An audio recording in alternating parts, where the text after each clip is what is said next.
Assalamualaikum warahmatullahi wabarakatuh. Alhamdulillahilladzi syara'a alaina bi anwa'il ibadah. Wassalatu wassalamu ala nabiyyina Muhammad ibn Abdillah alladzi sanna alaina bi a'malis salihah wa ala alihi wa ashabihi wa man tabi'ahum bi ihsanin ila yaumil qiyamah wa la hawla wa la quwwata illa billah. Rabbi shrah li sadri wa yassir li amri wa hlul 'uqdatam min lisani yafqahu qawli. Rabbana iftah bainana wa baina qaumina bil haqqi wa anta khairul fatihin. Amin ya rabbal alamin. Amma ba'du.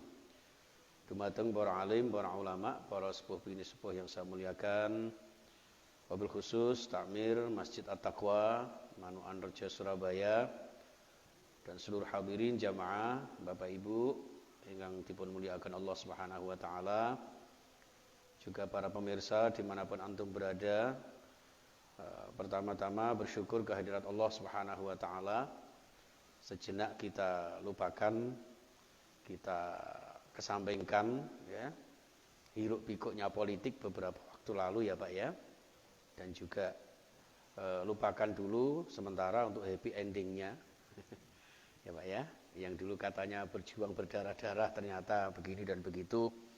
Kita ambil hikmahnya ya, bahwa berjuang ini semata-mata karena Allah, karena memang di dalam konsep politik itu ya tidak ada kawan abadi, tidak ada lawan abadi, yang ada adalah kepentingan abadi. Lawang beriman adanya adalah ibadah abadi. Jadi kalau jenengan terlepas dari situasi kondisi duniawi yang kita hadapi, tetap kita istiqomah ibadah.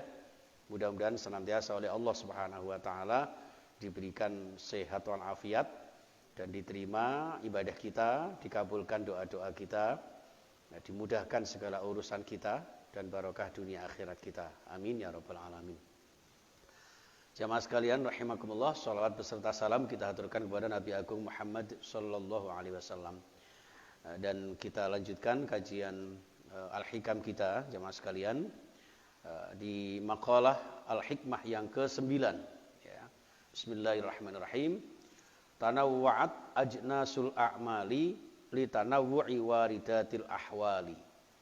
Tanawwa'at bermacam-macam, ajnasul a'mali ya, ay ajnasul qurbati, bermacam-macam jenis ibadah-ibadah yang bisa mendekatkan diri kepada Allah.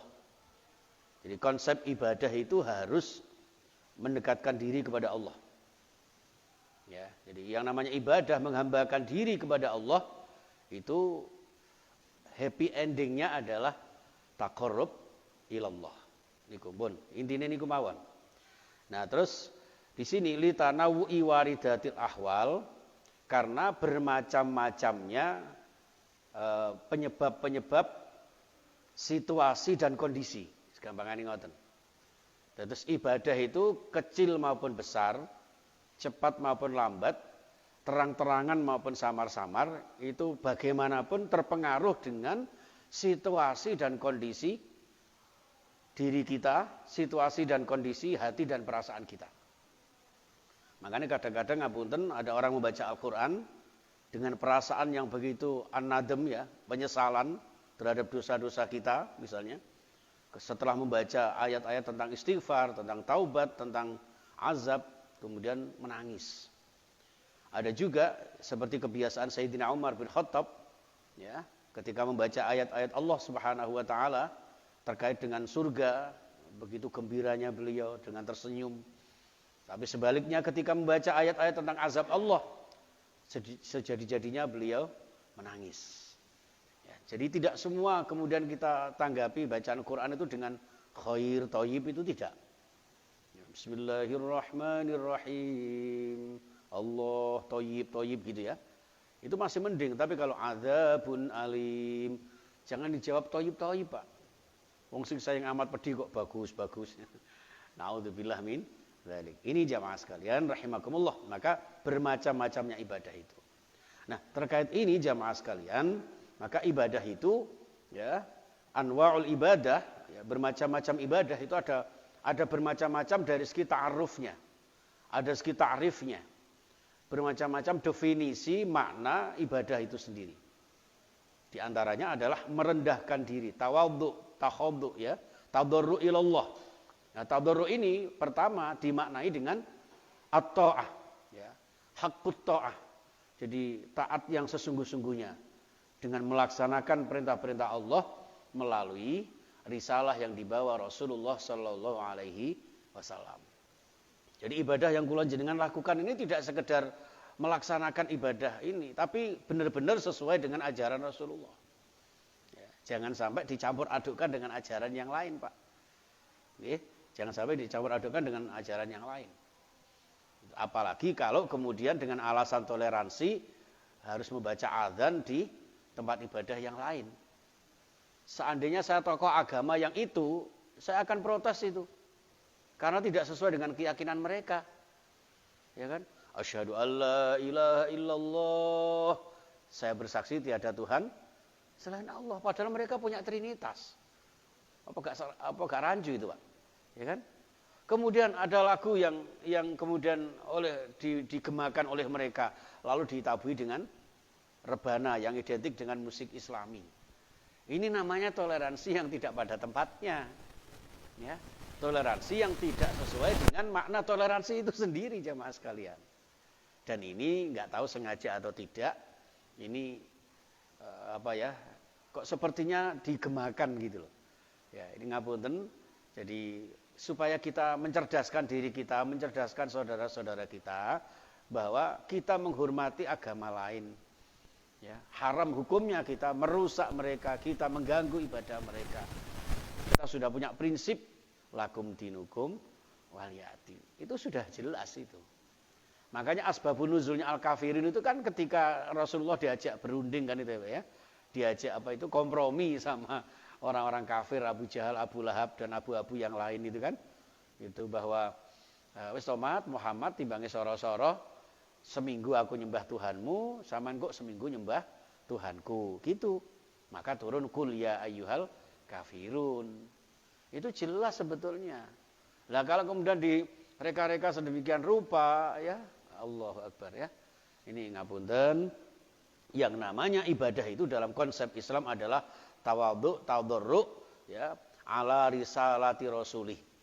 Jadi taqarrub, tadarru, tawadhu, tunduk patuh kepada Allah Subhanahu wa taala sesuai dengan risalah yang dibawa oleh rasulnya. Kalau tidak sesuai dengan rasulnya berarti ya bukan ibadah. Gitu, Pak. Ini yang harus hati-hati. Ya, tapi kadang-kadang ngeten iki kok disangkakno benci boten. Ya, boten. Ngoten. Sehingga ngapunten boleh mengatakan bahwa saya ini menterinya semua agama. Ya memang dari dulu menteri agama itu menterinya semua agama, tapi tidak harus mencampur adukkan ajaran agama. Niku barangkali. Makanya ngapunten PWNU Jawa Timur itu termasuk juga memberikan masukan kepada beliau sang menteri kita yang baru agar lebih mengontrol diri untuk tidak kebablasan, termasuk Syiah sama Ahmadiyah ya Pak ya, mau dihidupkan kembali dan sebagainya. Ini naudzubillah summa naudzubillah. Apa yang sudah ditetapkan tanpa memberikan menunjukkan sikap kebencian, mari kita tegakkan. Perbedaan itu pasti ada. Tapi tidak kemudian perbedaan itu digadok-gadokkan, dibentur-benturkan juga tidak. Insya Allah berjalan sesuai dengan kul kullu ya'malu ala syakilati. Ya, ada koridornya masing-masing. Lah kula jenengan ala ahlus sunnah wal jamaah, mudah-mudahan senantiasa ibadah kita sesuai dengan ajaran Rasulullah sallallahu alaihi wasallam. Macam makna yang kedua tentang ibadah yaitu taat ya, atau tunduk pasrah diri kepada Allah dengan mahabbah ya, cinta secara totalitas kepada Allah. Orang itu kalau ibadah secara totalitas cintanya kepada Allah Subhanahu wa taala, panjenengan melaksanakan sholat itu tidak menjadi beban, tapi justru menjadi sebuah kebutuhan. Kok ada orang sholatnya menjadi beban, buat-buatan sholatnya, ini berarti sholatnya dianggap sebagai satu kewajiban. Sehingga menjadi sebuah beban yang akhirnya berat melaksanakan. Sehingga ada orang kok sholatnya seperti jari Kanjeng Nabi digambarkan seperti ayam nutul apa ngarani Pak? Nutul gabah ya, nutul jagung, taltul lah ini. Ini berarti sholatnya sebagai satu beban. Lah orang yang ibadah yang sesungguhnya anwaul ibadah ini adalah anwaul a'mal adalah tunduk patuh kepada Allah itu lil mahabbah, didasari rasa cinta yang sesungguh-sungguhnya kepada Allah Subhanahu wa taala, libtigha'i mardhatih, untuk mendapat ridhonya.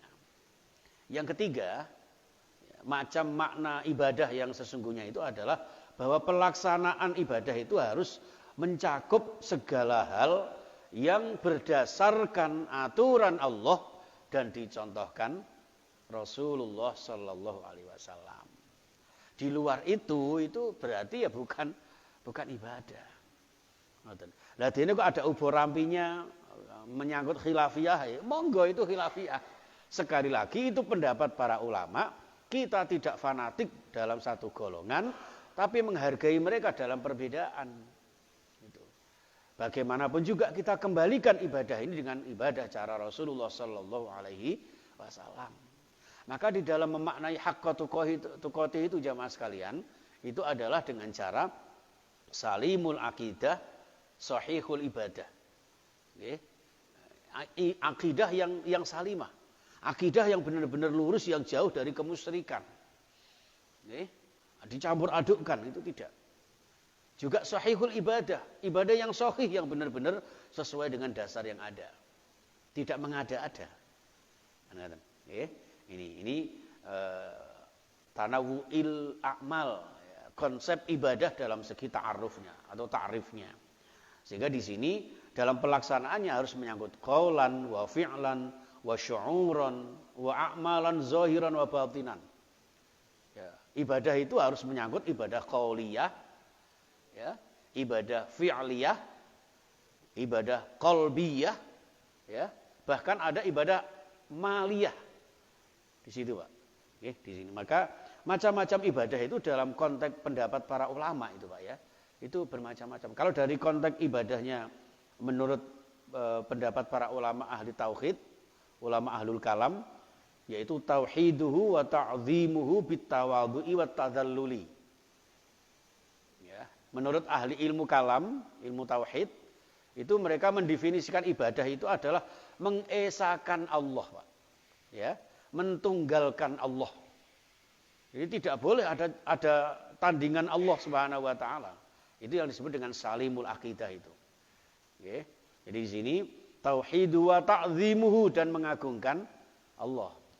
Ketika sudah Allahu Akbar, tidak ada yang maha agung, tidak ada yang maha besar kecuali hanya Allah Subhanahu wa taala.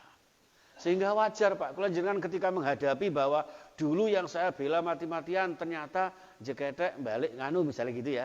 Ya sudah, dunia itu enggak ada yang lebih besar daripada Allah kok. Sesuatu yang sepele. Ya kan? Masih ada perjuangan yang masih jauh membentang di hadapan kita untuk menegakkan kalimah-kalimah Allah Subhanahu wa taala. Itu seperti itu. Nah, kemudian bit tawadhu'i wat tadzalluli, dengan cara tawadhu dan merendah diri di hadapan Allah. Jadi ini dhaif, saya ini lemah. Nah, karena lemah inilah mohon kekuatan Allah sehingga muncul kalimat la haula wala quwata illa billah. Itu seperti itu jamaah sekalian. Oke. Ini menurut ulama ahli tauhid. Kalau menurut ulama ahli akhlak beda lagi, Pak. Yaitu ibadah itu menyangkut a'malu ta'atihi bi syari'atihi. Ya. Amal-amal perbuatan dalam rangka mentaati Allah tanpa ada tendensi dan orientasi yang lain. Jadi misalnya ngapunten, kula jenengan biasanya kan bela seseorang itu karena ada satu kepentingan. Karena kepentingannya tidak terwujud, maka menjadi sesuatu yang mengecewakan. Seorang beriman karena harapannya hanya kepada Allah, sandarannya kepada Allah, taatnya semata-mata untuk mendapat ridho Allah, maka apapun yang terjadi tidak akan pernah merasa kecewa. Itulah yang dimaksudkan oleh Rasulullah Sallallahu Alaihi Wasallam, ajaban li amril mu'min, yang dikagumi oleh Rasulullah Sallallahu Alaihi Wasallam ketika mendapat nikmat mereka bahagia bersyukur, itu juga berdampak positif baik kepada orang beriman. Sebaliknya ketika orang beriman itu mendapat musibah, cobaan, tantangan, godaan dan sebagainya, kemudian mereka bersabar itu pun jauh lebih hebat, lebih baik untuk orang-orang beriman. Inilah orang-orang beriman yang ketika dalam konteks akhlakul karimah itu adalah mentaati Allah dalam konteks ibadah ini, ya, dengan tetap berdasar syariat-syariatnya. Nah, dan kalau taat kepada Allah tapi tidak sesuai dengan syaratnya, ya tidak, Pak. Karena ada orang yang berpandangan bahwa taat kepada Allah itu bisa dilakukan di mana dan kapan saja, termasuk di gua-gua, ya Pak ya. Mereka iktikaf itu bukan di masjid tapi di dalam gua, Pak. Itu ada seperti itu. Maka di sini harus didasari bisyariatihi. Nah, sedangkan ibadah menurut ahli tasawuf, ulama ahli tasawuf itu adalah sebuah perbuatan al-a'malu li harbin nafsi li ta'zim wa tauhid lillah. Ibadah itu tidak mengharap apa-apa Bapak Ibu, kecuali untuk memerangi hawa nafsu. Nggih. Terus kalau jenengan itu punya nafsu yang menurut ahli tasawuf itu bisa dihilangkan dengan cara ibadah. Dengan cara berzikir. Makanya sholat kula jenengan itu dalam Al-Qur'an disebutkan wa aqimis sholata lidzikri, menegakkan sholat itu untuk mengingat aku. Nek mengingat Allah, berzikir kepada Allah, maka nafsu yang bergelora dalam diri kita ini bisa diperangi, bisa diantisipasi. Ya nafsu macam-macam, Pak. Ya nafsu makan, nafsu minum, nafsu seksual, nafsu kekuasaan, ya Pak ya. Itu nafsu semua. Itu bisa dihindari, bisa dicegah, bisa dikonter, diantisipasi dengan ibadah kepada Allah Subhanahu wa taala. Nah, ini Bapak Ibu yang saya muliakan, beda lagi dengan pengertian ibadah menurut ahli fikih. Kalau ahli fikih begini, at-ta'atu libtigha'i mardhatillah, ya, alal ajri fil akhirah. Modele ulama ahli fikih niku, Pak, sithik-sithik njaluk kompensasi. Nggih. Ana wong kok ngendikan maca ngene engko ben oleh ngene. Niku berarti ngibadahi cara fikih. Kula jenengan salat duha, nggih. Salat duha ben sugih. Nggih. Itu pengertian atau tendensi ibadah menurut ulama ahli fikih. Kalau menurut ulama ahli tasawuf, ulama ahli akidah tidak begitu. Pokoknya kula jenengan dikengken salat ya salat. Nggih. Kengken tahajud, kengken zikir, kengken tilawah ngoten mawon. Dene engko masalah Allah arep ngekeki sak pira, ngekeki apa, niku urusane Gusti Allah sing ngecet Lombok niku mawon, pun.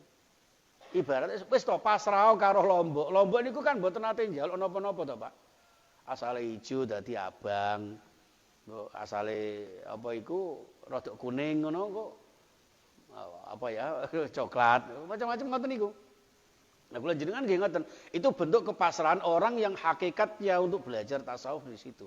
Maka wal arifu billah, ibadahnya kepada Allah, orang-orang yang ma'rifat itu jamaah sekalian, itu tidak pernah berharap apa-apa. Beda lagi dengan ulama fikih. Nggih. Jenengan maca sholawat ping 1000, engko ben iso ketemu Kanjeng Nabi umpama nggih. Lah niku apakah ndak boleh? Boleh. Kalau memang itu ada dasarnya dan itu bisa membuat kita tenang, bisa membuat kita yakin, itu boleh, tidak apa-apa. Tapi itu ibadahnya model cara-cara awam. Kan ngeten Pak, ibadah itu ada al-abidul am, orang ibadah yang am, umum Pak, kados kula ngeten iki sik model am Pak, kula ngeten iki. Aku tak neng at-taqwa, engko ben iso salat jamaah, ganjarane 17 derajat. Lha niku iki am ning ngoten niku. Enten malah sing abidul khos. Orang ibadah itu yang spesial, Pak, yang khusus. Ibadahnya semata-mata karena Allah. Sing penting pokoknya ngibadahku niki engko muga-muga diterima Gusti Allah. Niku tok pun. Sing nomor 3 niku khosul akhos, itu yang paling spesial. Semata-mata bukan karena pahala, bukan karena takut siksa. Sing penting pokoknya ridhani Gusti Allah. Bahkan ngapunten sampai ada ulama ahli tasawuf itu ya, Pak ya. Saya rela masuk neraka asalkan dengan ridho Allah Subhanahu wa taala. Ngoten, Pak. Nek kula jenengan nek iso ya aja. Nek iso ya mlebu swarga, tapi ya diridani Gusti Allah. Nah, niki jamaah sekalian. Tapi itu harapan kita semuanya dan itu semuanya macam-macam ibadah. Maka di sini judulnya adalah al-a'mal ya. Jadi tanawu'it ajnas ya. Tanawwa'at ajnasul a'mal. Li tanawwu'i waridatil ahwal. Itu yang dimaksudkan adalah bermacam-macamnya ibadah kula jenengan itu pada akhirnya akan kembali kepada apa yang menjadi ghirah kita, apa yang menjadi syuur kita di dalam diri kita. Nah, sebagai orang beriman, syuur kula jenengan harus kita arahkan kepada mardhatillah. Kok umpama pertama kula jenengan salat duha Allahu Akbar ben sugih ngoten nggih. Ini ndak apa-apa. Tapi ya Allah, kok salatku ben sugih, ya wis sugih sing penting diridani Allah. Ati bange melarat, Pak. Ya walaupun wong melarat kali wong sugih itu kan asline nek wong melarat lho, Pak. Orang miskin itu nanti di akhirat hisabnya enggak banyak-banyak. Lah apa sing dihisab ora ndek apa-apa? Ya kan, duwe penghasilan sakulan 2 juta iki kena PHK gara-gara Mbak Corona. Ya kan, Pak ya. Tapi bisa jadi orang yang kaya dengan kekayaannya dia bisa mengamalkan, menginfakkan di jalan Allah, dia akan jauh lebih hebat daripada orang miskin. Berarti apa? Bagaimana dia litanawu'i waridatil ahwal itu tadi. Sesuai dengan apa yang menjadi ghirahnya di dalam melaksanakan ibadah itu, yang pada akhirnya libtigha'i mardhatillah. Itu seperti itu jamaah sekalian. Maka macam-macam ibadah itu di sini ya, ada ibadah lisan, qaul ya, ada ibadah badaniyah seperti sholat ya, kemudian mengucapkan 2 kalimat syahadat, membaca Quran ya, memiliki akhlakul karimah itu termasuk akhlak ibadah badaniyah, Pak. Ya, kalau jenengan bersikap baik, birrul walidain, ya, berbuat baik kepada suami atau istri, mendidik putra-putrinya, ya, bagaimana cara bicara yang baik, ya, itu termasuk ibadah badaniyah itu. Dan itu akan menjadi satu kesempatan kita untuk meraih ma'rifatullah. Yang kemarin sudah kita bahas beberapa seri itu ya Pak ya, bahwa untuk mencapai ma'rifatullah itu dengan berbagai macam cara itu. Nah ini lanjutannya seperti itu. Bermacam-macamnya ibadah itu, diantaranya ibadah badaniyah, ibadah qauliyah adalah semata-mata dengan ibadah kita, akhlakul karimah kita akan sampai kepada derajat kita untuk mengetahui diri kita, mengetahui bagaimana kita akan taqarrub kembali dekat dengan Allah Subhanahu wa taala. Niku Bapak Ibu yang dimuliakan Allah, termasuk ibadah badannya adalah beramar ma'ruf nahi mungkar. Kayak kula ngeten iki kita seamar ma'ruf, Pak. Penak niki amar ma'ruf niki nggih. Dakwah rono rene penak. Sing sora niku nek nahi mungkar, Pak. Resikonya bisa dipenjara loh, Pak. Gara-gara nahi mungkar. Nggih. Coba umpama sing dipenjara itu ceramah sing lucu-lucu, gawe humor, gawe lagu dangdut, enggak ngarah di penjara. Ya Pak ya. Ini. Tapi ya itu harus disuarakan. Para ulama-ulama terdahulu itu bahkan sampai ada yang digantung. Minimal ada yang disiksa, ada yang dipenjara. Makanya kalau ada ulama atau habaib yang dipenjara ngapunten, jangan kemudian kita asumsi negatif. Salah ini jangan menyalahkan.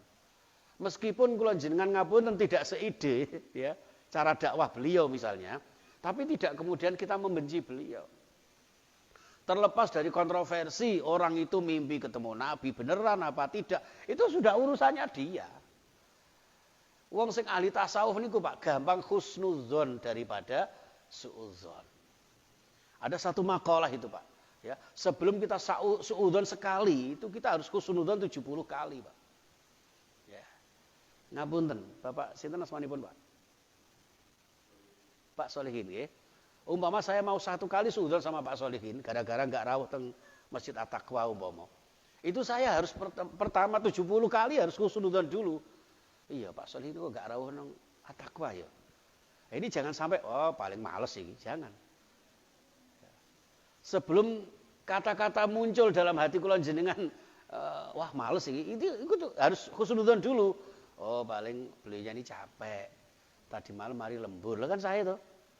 Nah, lu lembur apa dhisik kan ngono. Ibadah, kerja misalnya. Itu. Oh kok enggak kok bikin omah kok. Oh paling kakek entek zikir nang dalem lho. Ya kan? Zikir apa enggak nyekel tasbih kok. Kan itu. Oh enggak, wae tahajud. Nah, kan begitu. Terus itu sampai 70 kali. Ya kula jenengan kadang-kadang kan sebaliknya, Pak. Ya. Wong apik-apik kadang-kadang disusun gitu. Kenapa sih dakwahnya kok keras gini-gini? Kita husnudzon. Karena ngapunten Pak, ibarat panjenengan nukang, nutuk paku gitu Pak. Lho paku niku nek nutuk supaya mlebu teng kayu atau teng tembok, dilus-lus napa ditutuk Pak? Ditutuk. Kan ngoten gitu. Kadang-kadang butuh ngoten niku Pak. Sampeyan arepe maku papan, lah kok dilus-lus pakune, ora mlebu-mlebu. Nah, sama ibadah juga begitu. Makanya Khulafaur Rasyidin ada 4 ini Pak. Itu konsep dakwah yang komprehensif. Ono sing modele kalem, bijaksana kaya Abu Bakar, gitu. Ono sing modele tegas, keras kaya Umar. Ono sing yo ngomongnya yo biasa, tapi banyak hartanya. Sayyidina Utsman. Ono sing mempelopori pemuda, Sayyidina Ali. Lho niku pun digambarke ngoten niku. Makane cara qasidahe wong Jawa niku pacul gandulana niki papat aja sampai ucul. Sahabat papat niki dalam konteks dakwah niku ngoten niku. Sehingga tidak gampang menyalahkan orang lain. Ngoten. Umpama kok kula ceramahe modele campuran ngeten wong anjene kula niku campur-campur, Pak. Senengane ya tahu campur barang ngoten niku. Sego campur barang wong anjene yang gragas. Umpama gitu. Lho niku modele kula ngeten niki, ya mbok padakno kaya sapa misale nggih niku nggih mboten saged. Oh direwangi ngeten niku lho Pak, ana sing madakno aku jare kaya Habib Rizik. Tak delok teko bolongane sedotan wae. Cek adohe ngoten nggih. Lah ngapunten. Sampai kula niku nate ngaos niku, akhire kula celuk tiyang niku gara-gara napa. Lha kula nyinggung anu cerita ngeten niki. Nggih, kados Habib resek, Bu. Astagfirullah. Dijaga lesanmu tak gitu kan. Nggih, jangan, Pak. Ya, terlepas dari beliau ini keturunan Nabi atau tidak. Oh, yang jelas beliau kan orang Arab. Nah, kula jenengan kan Arab pati genah. Kan gitu aja, Pak. Ya, sih jelas hidungnya lebih mancung ke depan, ya kita kan mancung ke belakang. Gitu loh. Nah, jangan kemudian akhirnya kita identik dengan orang Arab itu beginian. Tidak. Tapi Islam itu ya Islam kafatan linnas. Untuk semua manusia. Lil Arabi wal Ajam. Baik orang Arab maupun orang Ajam. Bukan Arab. Tapi jangan sampai kemudian kita benci Arab. Ya. Kita juga meyakini bahwa Islam itu bukan milik orang Arab. Tapi milik semuanya manusia. Atas risalah yang dibawa Rasulullah Sallallahu Alaihi Wasallam. Pak. Sehingga sekarang ini ada Pak orang yang tidak suka dengan orang yang pakai jubah itu. Dilokno, ustadznya nggak daster loh. Jangan. Emang kenapa kalau pakai jubah? Ya Pak ya. Enggak sarungan yang pecotot ya Pak. Gitu. Orang sabuan yang melorot, sabuan kenceng nggak penak. Kalau sering nggak jubah. Orang sok-sokan boten. Okay. Intinya adalah menutup aurat. Ini kok pakai sarung, ya bukan berarti kemudian wong Islam Jawa ya kudu gawe sarung ya aja ngono, Pak. Sarung itu fleksibel kok. Praktis, ekonomis, elastis, tur ya isis, ya wis monggo. Sing gelem gawe sarung. Ngoten lah sarungan dhuwure baju takwa. Nek iso ya aja bajune tok sing takwa. Bajune takwa wae wonge blakraan kemana-mana ya padha ae. Ngoten lho. Niki hadirin sekalian, nggih ngapunten sekali saya tuh sampai pernah Pak dituduh anggotanya FPI, HTI dan apa sembarang kalir. Yang jelas saya ahlus sunnah wal jamaah. Nggih, ngapunten sekali saya tidak benci siapapun. Saya tidak para pemirsa di media sosial kami ya. Tolong kita hati-hati sekali komen-komen saat ini, jaga lisan kita. Ya, itu seperti itu, Pak. Ya, jadi itu yang dimaksud ibadah lisan, ibadah qauliyah, ibadah badaniyah, beramar ma'ruf nahi mungkar yang tentunya banyak resiko yang harus kita hadapi. Dan itu resikonya orang dakwah, Pak. Lha umpama kok kula jenengan ngibadah niki ngapunten jenengan sebagai pengurus kampung, pengurus masjid nggih. Kok dilokne tiyang niku pun wajar niku. Pun wajar biasa. Ala kulli hal niku pun di mana-mana ngoten-ngoten niku, kecuali di at-taqwa insyaallah damai-damai aja. Apa Bu kok guyu, Bu? Ketoke sering ngelokne ya, Bu ya. Loh, niku biasa. Sakniki ngeten lho, Pak. Ulama-ulama dulu itu loh ya kan. Para sahabat Bilal bin Rabah itu kurang apa, Pak? Hanya mempertahankan kul huwallahu ahad. Ya kan? Sampai segitunya kok, Pak. Ya. Loh, saiki aja meneh kok sahabat. Para nabi loh. Kurang apa ta? Itu saking beratnya amar ma'ruf nahi mungkar. Tapi inilah yang diharapkan oleh Allah Subhanahu wa taala dalam konteks ibadah seperti ini yang akan membuat Islam ini jaya. Intang surullah yang surkum nek pun ngoten nek wis nulung agamane Allah insyaallah ditulung kalih Allah Subhanahu wa taala. Ngoten. Nggih, ini satu ibadah badaniyah, ibadah qauliyah. Yang kedua ada namanya ibadah qalbiyah atau a'malul qulub. Ya, a'malul qulub, Pak. Amal-amal hati. Aktivitas-aktivitas hati kula jenengan. Pertama, syukur. Niku perbuatan hati, Pak. Wong syukur niku ndak bisa ditampilkan begitu saja ndak. Walaupun para ulama membagi syukur itu ada 3, ya Pak ya. Syukur bil lisan, terus syukur bil qalbi, syukur bil arkan. Merasa terima kasih itu harus 3 komponen ini. Yang pertama komponennya adalah mengucapkan hamdalah. Yang kedua komponen hati yaitu merasa terima kasih. Dan yang terpenting yang ketiga adalah syukur bil arkan. Bagaimana menggunakan nikmat ini sesuai dengan harapan yang memberi nikmat. Kalau jenengan diberi nikmat sehat sama Allah, lalu mengucapkan alhamdulillah aku sehat. Tonggoku winginane saiki wingi mati gak balik meneh. Alhamdulillah winginane aku sempat reaktif. Sakniki alhamdulillah mboten. Ana neh sing winginane mari nikah alhamdulillah. Positif niku malah seneng, Pak. Positif apa? Hamil. Loh, niku syukur yang pertama ucapannya alhamdulillah. Tapi yang terpenting hati dan perbuatannya bagaimana menggunakan itu untuk sesuai dengan yang diridhoi sang pemberi nikmat. Wis contoh enggak usah angel-angel lah. Umpama anak kula niki si Gembul Imbal-imbul niki nggih. Si Faiz ini ulang tahunnya saya kasih dia jaket misalnya. Senengane kan majelis Rasulullah, tak tukoni jaket. Alhamdulillah, terima kasih, Bah. Ngaten. Terima kasih, Bah. Nang ati ya terima kasih. Tapi mari ngono deret-deret teng dalan, Pak. Ya. Ora digawe tapi diseret-seret nang dalan dicemplungno nang got. Kira-kira terus pundi, Pak? Oh, kurang ajar. Gusti Allah nggih ngoten. Dikai sehat niku malah digeblakraan ngalor ngidul. Mun nek lara lagi sambat, nggih. Mulane ngoten niku mumpung isih waras ngibadah ada sing akas gitu. Mumpung isih waras ngibadah ada sing ikhlas. Ngilinga yen lara namung sambat mara tuwa nyang Madura kesasar nang Jaya. Nah, ngono kae. Nek kadung lara niku sambate ngayu ora, tapi nek sehat ora gelem ngibadah tur taat niku, Pak. Kata-kata tiyang maksiat niku nek awake sehat lho, Pak. Saya enggak pernah dengar orang ke diskotik itu wong sing ngrik-ngrik niku mboten ate wireng. Gitu. Yang orang yang berani mengatakan tarik sis. Oh, diterusno temenan Bapak Ibu iki. Itu karena badannya sehat, Pak. Nah itu makanya mumpung dikai sehat, ngibadah sing kathah, nggih. Mumpung isih sugih ngamal tanpa pamrih. Engko nek wis melarat, rinawa namung sambat. Nek wis melarat, arep zikir, untune mecetat lho ngoten niku lho, Pak. Nggih. Mumpung isih longgar, ngibadah do sing lancar. Nek wis repot ngibadah rasane abot. Arep zikir untune copot ngoten niku.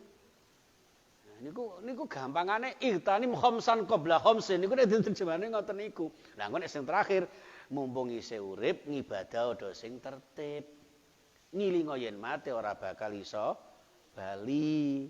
Yen mati ora iso mangan roti. Yen mati ora iso nggodha Mbak Siti. Lah Siti bojoku ngawur ya. Niku ngoten niku Bapak Ibu. Maka di dalam ibadah qalbiyah ini kula jenengan ada namanya syukur itu. Ya, bil arkan ini harus kita terapkan.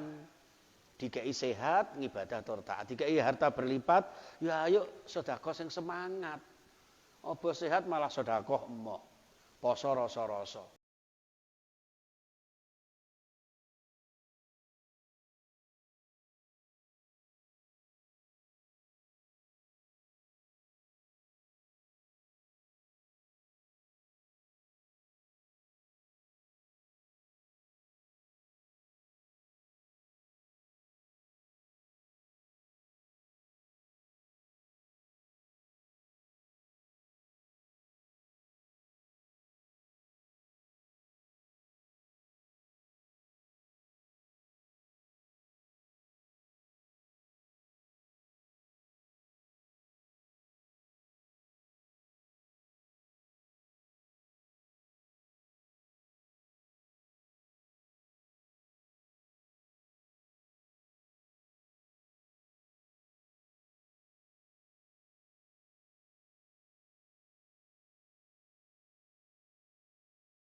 Jenengan mampir griya kula yai tibange macet pun celak.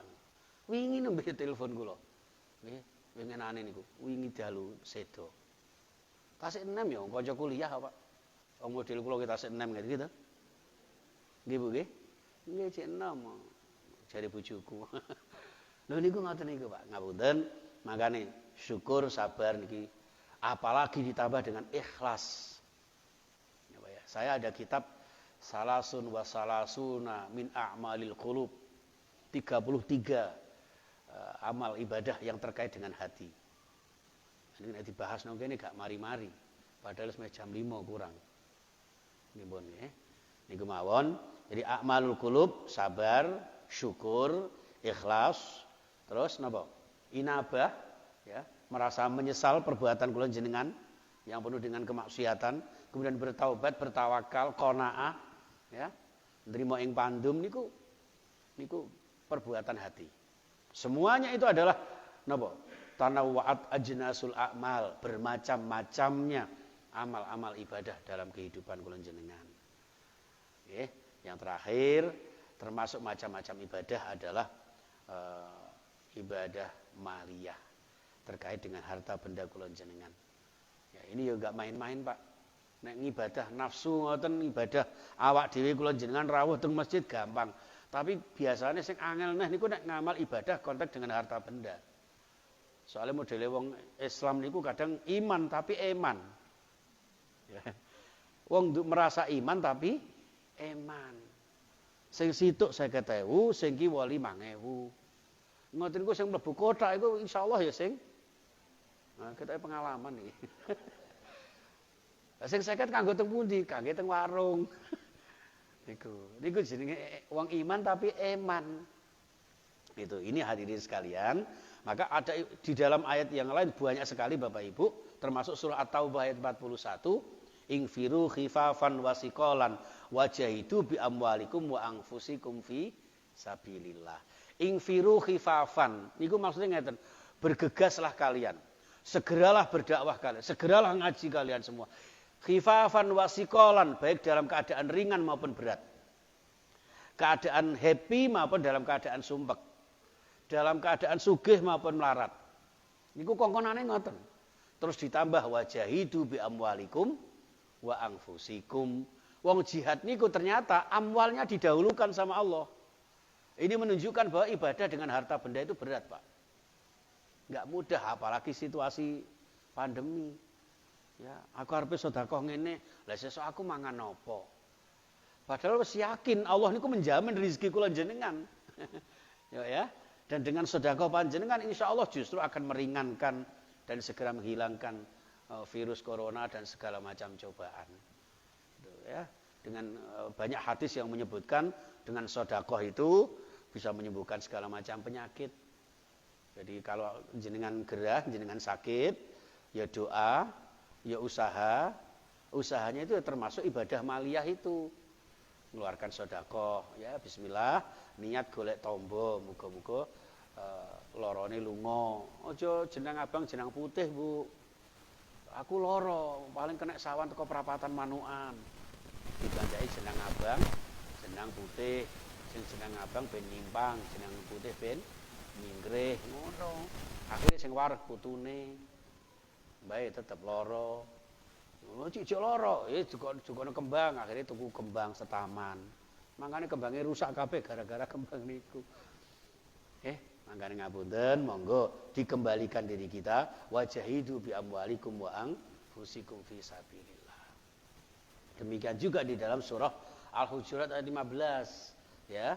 Innamal mu'minuna alladzina amanu billahi wa rasulih summa lam yartabu wajahadu bi amwalihim wa anfusihim. Niku Pak. Innamal mu'minuna sak temene wong-wong iman, hakikatnya orang beriman itu adalah siji amanu billah wa rasulih, iman kepada Allah dan Rasulnya. Yang kedua, wajahadu bi amwalihim wa anfusihim. Iku nek itu ndak ada berarti hakikatnya iman kula jenengan dereng sempurna. Lah iman kula jenengan kepengin sempurna nggih, siji nggih niku iman Allah, iman Rasulullah. Nek iman Rasulullah ya iman karo keturunane Rasulullah. Wa ala alihi wa ashabihi wa ahli baitihi, keluarganya. Mosok keluargane Nabi kok keras kan? Lho keras dalam konteks apa? Umpama lho niki gitu. Niki kok balik rono neh. Engko dikira belani kono nggih, mboten nggih. Jadi semata-mata kula jenengan cinta kepada Rasulullah sallallahu alaihi wasallam. Itu seperti itu. Wajadu bi amwalihim wa anfusihim, berjihad di jalan Allah nganggo harta dan dirinya. Lek cara siire ngoten niku, Pak. Ingkang sugih berjuang nganggo bandane. Pertama niku. Ngalim pinter berjuang nganggo ilmune. Yen gagah rasa kudu nganggo tenagane. Yen sampun sepuh disuwun doa restune. Niku sinergi dakwah. Kok tak lakono ngene malah ngantuk kabeh engko. Nggih. Nggih pun, ngaten mawon. Mudah-mudahan bermanfaat, dibarengi dengan ridho dan hidayah Allah Subhanahu wa taala. Nggih. Monggo masih ada waktu untuk beberapa pertanyaan kalau ada.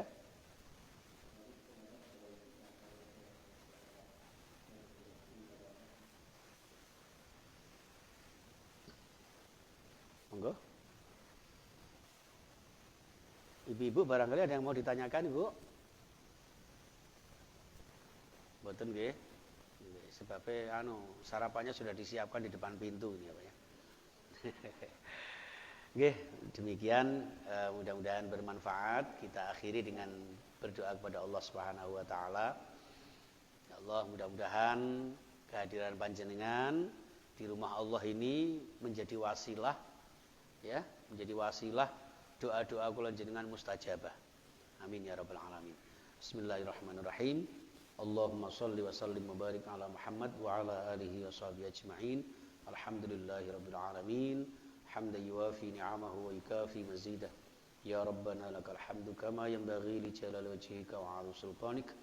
Ya Allah ya Rahman, ya Allah ya Rahim. Irhamna wal mu'minin, irhamna wal muslimin. Irhamna bi rahmatika ya arhamar rahimin. Allahumma ighfir lana wa liwalidina warhamhum kama rabbawna shighara. ولمشايخنا ولمعلمينا ولعلمائنا ولحبائبنا ولذوي الحقوق الواجبة علينا ولجميع المسلمين والمسلمات والمؤمنين والمؤمنات الأحياء منهم والأموات إنك سميع قريب مجيب الدعوات وقاضي الحاجات وغافر الذنوب والخطيئات برحمتك يا أرحم الراحمين. اللهم سلمنا والمسلمين وانصرنا والمسلمين وانصر من نصر الدين واخذل من خذل المسلمين. Allahumma a'izzal islam wal muslimin wa ahlikil kuffar wal zalimin wal kafirin wal musyrikin wal hasidin wasyuyu'iyyin wal yahudiyin al mal'unin birahmatika ya arhamar rahimin. Ya Allah, ampuni dosa-dosa kami, dosa-dosa ayah ibu kami, para sesepuh kami, khususnya sesepuh yang ada di Masjid At-Taqwa yang barokah ini, dan seluruh hadirin jamaah sekalian. Ya Allah, yang istiqomah ibadah kehadirat-Mu, ya Allah, terimalah amal-amal ibadah kami, terimalah amal-amal soleh kami. Ya Allah, ampuni dosa-dosa kami, terimalah taubat kami, ijabahi doa-doa kami, kabulkan hajat-hajat kami, mudahkan segala kesulitan kami, lancarkan segala usaha kami, lapangkan rezeki kami dengan rezeki yang halal barokah. Ya Allah, untuk bekal ibadah bahagia dunia sampai akhirat nanti. Sembuhkan segala sakit kami dan segala sakit anggota keluarga kami dan segala sakit para jamaah kami.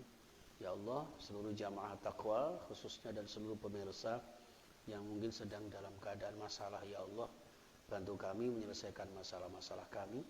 Mungkin ada yang kesulitan rezeki, ya Allah, berikan kemudahan kami mendapatkan rezeki-Mu untuk menjadikan kami istiqomah ibadah, beramal sholih sholihah, berzakat, infak, sedekah, dan mudahkan kami berziarah ke Makkah, Madinah, membina rumah tangga yang sakinah, mawaddah, warahmah, mendidik putra-putri generasi yang sholih sholihah, generasi yang ahli ibadah, ala ahli sunnah wal jamaah.